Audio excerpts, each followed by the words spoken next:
100 days of weight gain ചലഞ്ചിൻ്റെ 5-ാം ദിവസം. 2 ദിവസത്തെ ഗ്യാപ്പിന് ശേഷം ചേട്ടൻ ഇന്ന് കൂടെ വന്നു. ജിമ്മിലെത്തി ആദ്യം വാമപ്പൊക്കെ ചെയ്തു. അപ്പോൾ ഇന്ന് ലെഗ് ഡേ ആണ്. ക്യാമറയൊക്കെ സെറ്റ് ചെയ്ത് നിന്നപ്പോഴാണ് ആശാൻ അതൊഴി വന്നത്. ഇതൊക്കെ വല്ലതും നടക്കുമെന്ന് ചോദിച്ചാൽ ആശാൻ അങ്ങോട്ട് നടന്നു. നടത്തിയിരിക്കുമെന്ന് ഞാനും ആശാനോട് പറഞ്ഞു. വാമപ്പ് കണ്ടിന്യൂ ചെയ്തു. 100 ദിവസത്തെ ചലഞ്ച് ഏറ്റെടുത്തതിന് ശേഷം എൻ്റെ ഫ്രണ്ട്സും എന്നോട് ചോദിച്ചു 100 ദിവസം ഇതൊക്കെ തേക്കാൻ പറ്റുമോ എന്നൊക്കെ ഉള്ളത്. ആദ്യമൊക്കെ എനിക്കും ഡൗട്ട് തന്നെയായിരുന്നു. പക്ഷേ വെച്ച കാലം ഞാൻ പുറകോട്ട് എടുക്കുന്നില്ല, മുന്നോട്ട് തന്നെ ഞാൻ കൊണ്ടുപോകും. ജോലിയും ജിമ്മും പേഴ്സണൽ കാര്യങ്ങളും എല്ലാം കൂടി ഒരുമിച്ച് കൊണ്ടുപോകാൻ പറ്റുമോ എന്നുള്ള ചോദ്യത്തിനുള്ള ഒറ്റ മറുപടിയാണ് ഡെയിലി ഞാനിടുന്ന വീഡിയോസ്.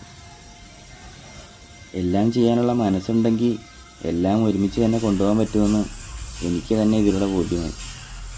വാമപ്പിന് ശേഷം പുള്ളപ്പ് ചെയ്തു. മാക്സിമം 5 കൗണ്ടൊക്കെയാണ് ഒറ്റ സ്ട്രെച്ചിൽ അടിക്കാൻ പറ്റുന്നുള്ളൂ. പ്രാക്ടീസ് ചെയ്ത് എല്ലാം റെഡിയാക്കി എടുക്കണം. അപ്പോൾ വർക്കൗട്ടിലോട്ട് കിടക്കുവാണ്. പൊതുവേ ജിമ്മുകളിൽ കണ്ടുവരുന്നൊരു കാര്യമാണ്, ലെഗ് ഡേയുടെ അന്ന് മാക്സിമം എല്ലാവരും ലീവ് എടുക്കും, അല്ലെങ്കിൽ അത് സ്കിപ്പ് ചെയ്ത് വേറെ ഏതെങ്കിലും വർക്കൗട്ട് ചെയ്യും.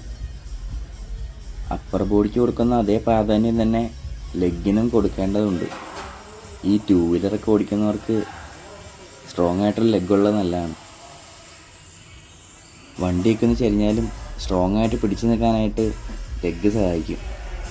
അതുകൊണ്ട് ലെഗ് ഡേ സ്കിപ്പ് ചെയ്യാണ്ട് മാക്സിമം വർക്കൗട്ട് ചെയ്യാൻ ശ്രമിക്കുക. ശരീര സൗന്ദര്യത്തിന് ലെഗും ഒരു പ്രധാന ഘടകം തന്നെയാണ്. ലെഗിൻ്റെ വർക്കൗട്ട് കഴിയാറായപ്പോൾ തന്നെ കാലൊക്കെ നന്നായിട്ട് വിറച്ചു തുടങ്ങി. വെയിറ്റ് എടുക്കുമ്പോഴും നല്ല വിറയൽ അനുഭവപ്പെട്ടായിരുന്നു. വർക്കൗട്ട് കംപ്ലീറ്റ് ആവാറായപ്പോൾ ആദ്യം മനസ്സിലായിട്ട് വന്നത് ജിമ്മിലെ പടി ഇറങ്ങണ കാര്യമാണ്. കോമഡി ആയിരിക്കും.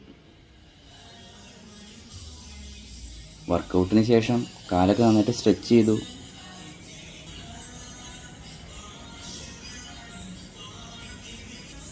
കാല് നല്ലോണം ലൂസാക്കി കൊടുത്തു.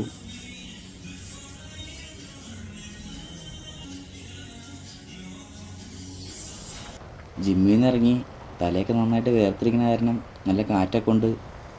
ഇന്നത്തെ ഭക്ഷണം 2 ദോശ, സാമ്പാർ, മുട്ട പുഴുങ്ങിയത്. ഉച്ചയ്ക്ക് കുഴിമന്തി കഴിച്ചു. വൈകിട്ട് 2 ബോയിൽഡ് എഗ്ഗ്.